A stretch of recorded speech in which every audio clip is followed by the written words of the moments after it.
Today, we're trying out a new product. We are testing Tiger's Eye Gel Flux because my tried and true Classic 100 Gel Flux is on hiatus getting reformulated, so I can't recommend it anymore. I've heard great things about Tiger's Eye, so I picked some up from my local glass shop. But that Made in America label? I love it just for that reason already.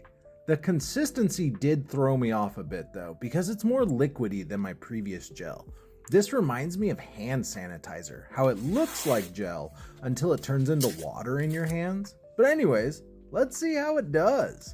And this couldn't be a better situation to test it on. If you saw my previous video talking about being vulnerable and showcasing my flaws as an artist on social media, here you can really see the gaps.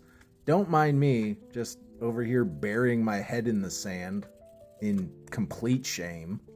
But aside from that, the real reason I feel this is a great situation to test a new gel flux is because if anything is going to cause popping or smoke or smells or biohazard conditions, it's going to be in gaps where a lot of gel is going to collect. So for the rest of this video, you're going to see me fill in gaps with solder as I begin applying a base coat on the backside.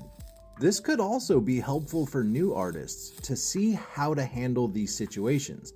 It's easy when the stained glass pieces are perfectly aligned, but there's a whole different approach when you gotta fill in gaps. I try to avoid heat cracks at all costs, as any sane artist would do, so you'll see how I don't always fill in the gaps all at once. That's to prevent prolonged periods of excessive molten solder touching the glass. I add some solder, then let it cool while soldering elsewhere. Afterwards, I'll return back, give it 30 seconds or more. Otherwise, your glass is going to be acting like Will Ferrell's 40-year-old baby skit on SNL. It is hot in there. That's so good. I'm happy to report there was no smoke, no pops of solder, no smells, but there is a warning label to not drink it, so don't do that. Thank you so much for watching. Be sure to hit the follow button if you enjoy seeing stained glass projects get created one process at a time. Or if you just like seeing this guy be a guinea pig with tests and new products so you don't waste your money on gimmicky junk like double blade scissors. I'm just kidding. Someone's gotta like those.